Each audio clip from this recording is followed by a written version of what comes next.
All right, guys and girls, here we are, the first ever trailer reaction and breakdown on the Triple B experience, brought to you by Cable, flying solo today, but representing that Triple B experience brand all the same. Get right into it. What a trailer! Awesome trailer. Uh, Perfect thing to drop to get everybody excited. You know, you have Black Widow coming out here in the next month, and then 2 months after that, go right into Shang-Chi. And the buzz for me couldn't be any higher after seeing that trailer. Great trailer. Let's get into it. So it starts off, you hear a voiceover, and the first image you really see is a kind of tattered flag with the 10 rings symbol on it. And 10 ring symbol is big for this movie. It actually has older roots. It goes back to the very beginning in the MCU. Uh, it was the group that captured Tony Stark in the first Iron Man film and took him in the cave and wanted him to rebuild his weapons. Um, you can see it in the videos they made him make, the hostage videos. There's a banner behind him with the same 10 Rings logo. And it actually has popped up a few times in the MCU since, in very, very small Easter eggs that blink and you miss them, to kind of give the feel that the 10 Rings have always been looming behind the scenes and have their fingers and everything. And the biggest connection that there's been so far in Iron Man 3, the supposed villain of that film, the Mandarin, was portrayed by actor Ben Kingsley. He was an actor portraying an actor in that movie, as you find out later on in the movie. He was presented as the Mandarin through most of the film, and then it's revealed that that was a front for Guy Pearce's character, Aldrich Killian, who was claiming to be the true Mandarin and also wasn't the true Mandarin. And that just goes to show how much of a reputation this Mandarin character has in Marvel and in the MCU, that people are trying to use his name to strike fear. And apparently, if people are trying to pass as him, then the world at large doesn't even know what he looks like. He's very much behind the scenes at this point. And now we're going to see the true Mandarin, which he's going by the name Wenwu in this movie. And so we go from seeing that to the voiceover of Shang-Chi's mother talking about his lineage and how he is her son, and unfortunately he is his father's son, um, making reference to the duality of, you know, his upbringing and not shying away from his roots and all of the training. It looks like in the trailer that his father subjected him to growing up, trying to toughen him up and have him follow in his footsteps.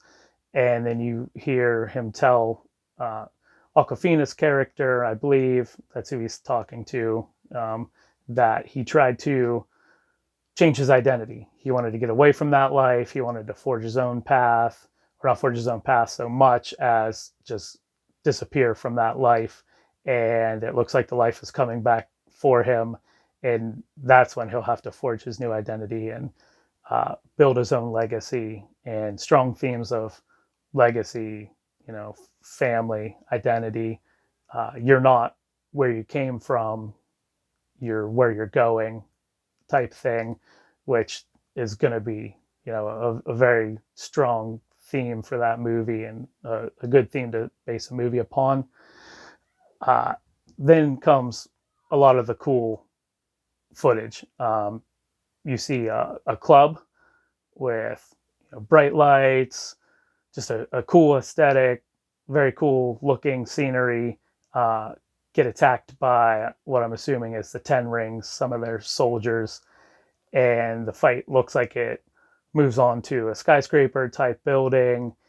And the action looks very good. You get a really good look at a villain named Death Dealer, who was a minor character in Marvel Comics lore, which, you know, Disney and Kevin Feige do such a great job of incorporating these characters that the average fan may not know. Um, they'll grab a few that are kind of a deeper dive out of the comic books, and then boom, they put them in the mainstream. And if you want to know who they are, then you can look into it. And it's a very nice touch to bring in these smaller characters like that. Um, then it goes to another scene that we saw in the first trailer, a lot of footage of the bus fight, uh, more footage, which looks like it's going to be maybe the earlier calling card of the film. Very cool action there too. But revisiting, what we saw in the first trailer a little bit. It looks like a car chase scene with, a souped up, maybe import type car.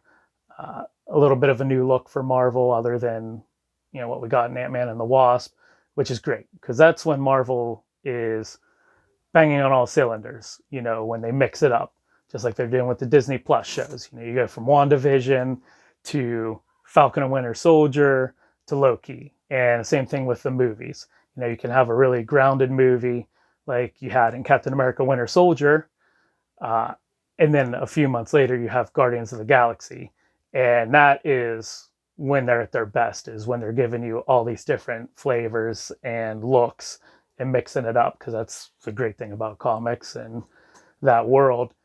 Um, and you see what looks to be maybe a training exercise, or a ring type setup, and you get a decent look at who his sister, who looks like he's squaring off with. And then it jumps from that to more just quick clips through the movie. Uh, really cool looks at the style with like Asian influences. Like it feels like there's a little bit of Crouching Tiger, Hidden Dragon in there. Then there's almost like an Airbender quality to it.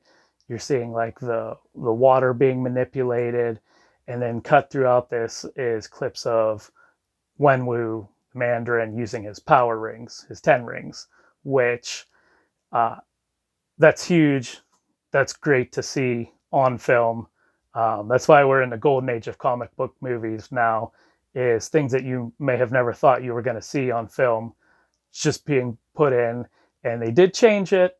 In the comics, the 10 rings that Mandarin had were legit rings that he wore on his fingers, and each one had a different power. One, could use electricity, wind, things like that, like an elemental thing for most of them.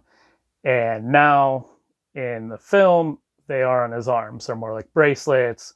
They're big rings that he wears on his arms. And you see him using them a little bit. I'm hoping that in the movie he uses all sorts of different elements and powers with them.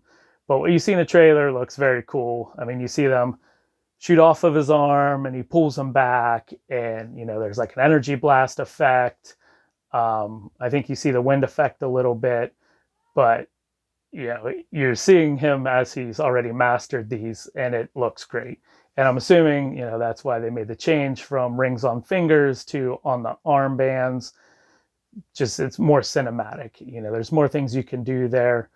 I would have appreciated rings on the fingers just because it's how the comics are, but that's not always how Disney rolls, and that's fine, because they are forging their own path with how they present things. And even though I might not be crazy about it at the beginning, I learned to love it. And there's not much that I have, complaint wise, 23 movies in, and I don't see that changing. So, they take these things from the comics and they make them their own, and it usually works out pretty good.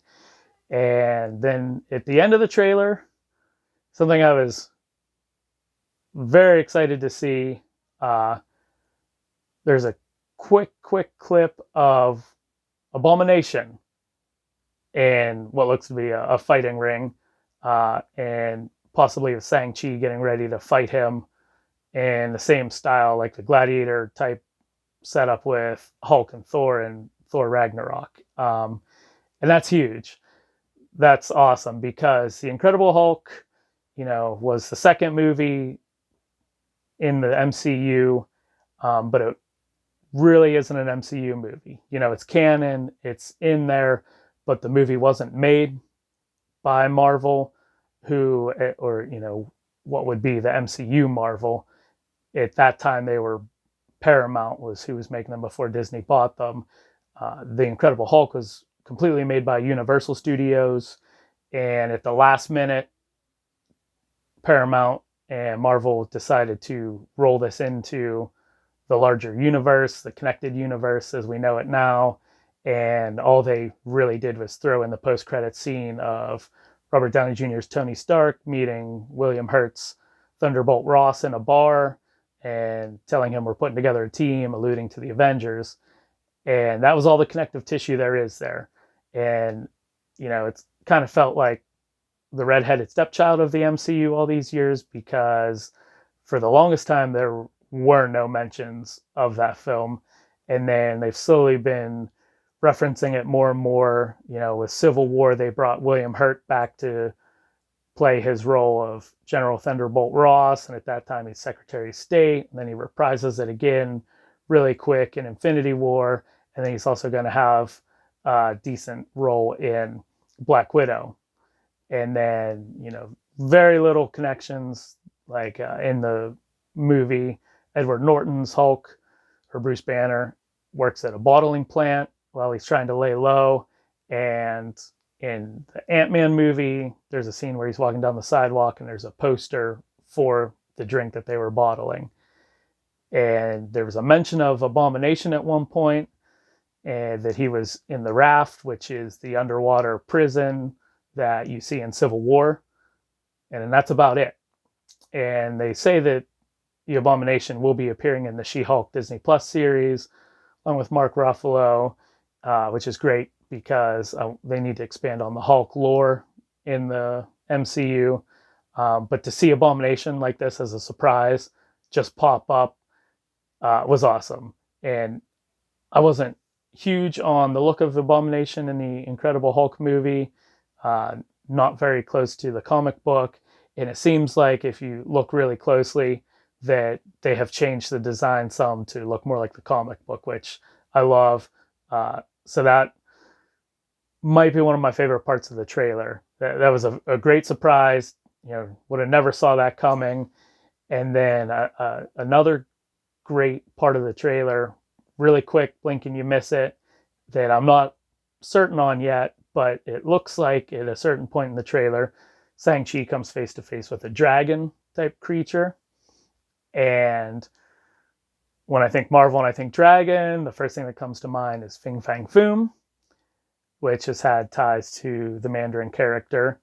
And, it could be something completely different with it being the MCU and them doing their own thing like they do. But there's also a very real chance that we're seeing Fin Fang Foom, which is amazing. That's to see him in film is something I never thought I would see. And it just shows, how deep they want to go and how much of the comics they want to bring into the movies. So yeah, that's the trailer. That's the breakdown for now. Probably watch it a few more times, see if there's anything else I missed. But I love the trailer. Got me very excited for the movie, even though, more than I already was. It's getting close. It's only a few months away now. And that trailer was just everything it needed to be. And that's probably all I'll be watching, because I don't like to see every bit of the movie before I see the movie. So great way to show more of the movie. Great second trailer.